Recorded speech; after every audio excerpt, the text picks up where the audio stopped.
Independent power producers are on the spot for overcharging Kenya Power and Lightening Company for the supply of electricity. This is driving up the cost of electricity, especially after the enactment of the Finance Act. Appearing before the National Assembly's Energy Committee, the producers were at pains to outline strategies they plan to implement to reduce the cost of electricity sold to Kenya Power, as Abdiaziz Hashim reports. The document you have provided us.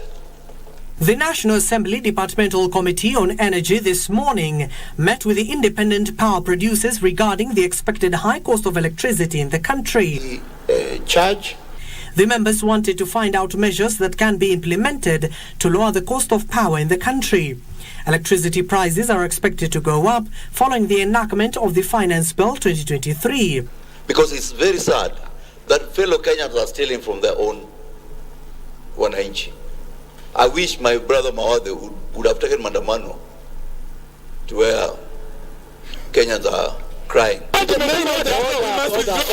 A section of the committee claimed that Thika Power Limited, Gulf Power Limited and other independent power producers are ripping off Kenyans by overcharging Kenya Power and Lightening Company for the supply of electricity, driving up the cost of electricity. You still don't see sense in reducing the cost of power to Mama Mboga.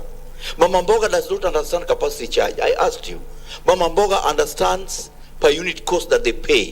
What the common mwananchi is interested in is what is the cost of electricity when it gets to me per kilowatt. For the purpose of this committee, I would say that the elephant in the room is not capacity charge, but fuel cost. It accounts for 70% of our billing to Kenya Power and Lighting.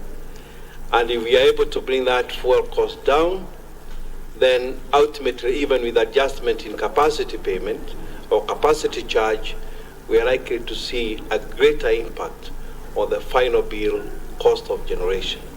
The elephant in the house is not the fuel cost. To the understanding of the committee, fuel cost is just part one of the issues.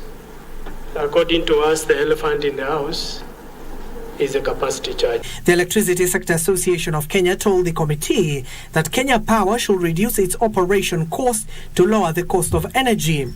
The Mwala MP Vincent Musyoka-led committee now wants the Ministry of Energy to relook into the contract between the independent power producers and the state to find a compromise to the ever-rising cost of electricity. This comes as the Energy, Petroleum and Regulatory Authority, that is EPRA, will be reviewing its prices tomorrow following the enactment of the Finance Bill into law. And it remains to be seen if the independent power producers will be aiding KPLC in lowering the cost of electricity or not.